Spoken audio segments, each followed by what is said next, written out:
It was one of those unusually quiet Friday nights, the kind that wrapped itself around the house like a heavy blanket. I curled up on the couch, half lost in an old black and white movie, the kind that used to make the world feel simpler, the kind I used to watch back when love still lived in the walls of this house. The place had been mine alone for almost 4 years now, since the divorce. I'd come to cherish the silence. My days were soft and routine: early coffee on the porch, long walks with the neighbor's golden retriever, evenings filled with books and gentle noise from the TV, predictable, safe. But that night, everything shifted. The front door creaked just barely. I turned my head expecting maybe the wind, but there he was, Jason, daughter's best friend from college. I hadn't seen him since graduation. Back then, he was all boyish charm and bright ambition, now standing in my living room soaked from the spring rain. He looked different, older, grounded, and undeniably present. "Mrs. Harper," he said, cautious but kind. "Sorry, I knocked. Your porch light's flickering. I was visiting my folks and thought I'd check in." I blinked, caught between memory and the moment. "Jason, oh my, of course, come in, don't just stand there dripping." He smiled, familiar, effortless, and stepped inside. That I handed him a towel, and we stood in that awkward nostalgia-laced pause that follows unexpected reunions. He looked around, taking in the unchanged photos and the worn quilt draped over the armchair.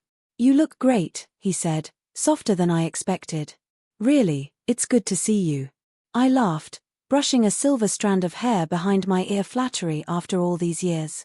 He nodded toward the screen, still watching those old classics. "Some things never change," I replied. We settled in like two people who knew each other long ago, who weren't quite sure what this new version of us meant. He told me about Denver, about work. I told him about garden battles, antique shop shifts, and the quiet I'd made peace with. But under the casual exchange, something shifted: a warmth, a pull. When his hand brushed mine reaching for his tea, we both stilled.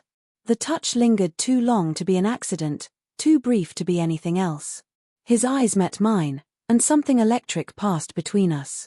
"I should go," he said finally, standing. "You didn't interrupt," I whispered.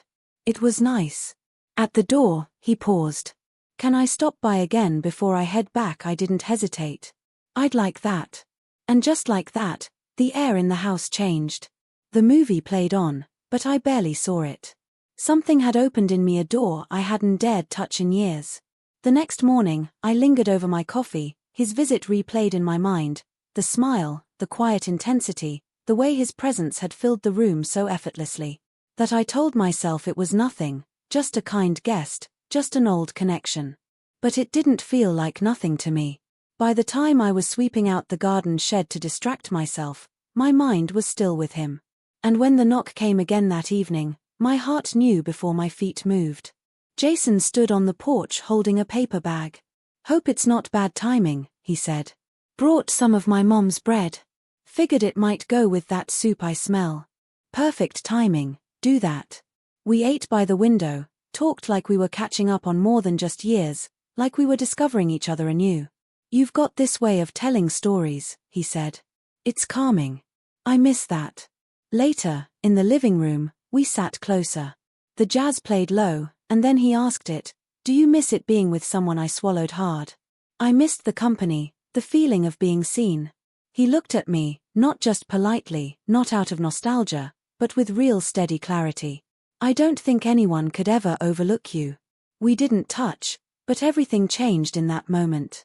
Saturday arrived like a countdown. I busied myself in the kitchen baking a lemon pound cake I hadn't made in years. I kept telling myself he might not come, that it was silly to hope, but just after 2, the doorbell rang. "Wasn't sure it'd be okay," he said. "Didn't want to intrude." "You're not intruding," I replied. "You're exactly on time." The conversation drifted deeper this time. The pauses between words held weight, and then finally, "I don't know what this is," he said, "but it's different and it feels real." I reached out, our hands met, quiet, sure, unrushed. "I don't want this to end with you walking away like it never happened," I said. "It doesn't have to," he whispered. "I'll be back in 4 weeks, sooner maybe, and we can talk, really talk." The days after he left weren't empty. They were full of memory, anticipation, and something I hadn't felt in a long time, hope. We spoke often. Messages turned into late-night calls. His voice became a rhythm I looked forward to. Then one day, his message came. Can I come for the weekend? When he arrived, it felt like a homecoming. We did the simplest things, walked by the lake, cooked side by side, watched old movies again. And on Saturday night, wrapped in a blanket under the stars, I told him I used to think I had to be younger, quieter, easier to love. You're the most real person I've ever known, he said. That's why I'm here. There were no fireworks, no declarations, just the kind of quiet that makes space for something real to grow. When he left, I didn't feel abandoned. I felt ready, because love hadn't passed me by, that it had simply taken the long way.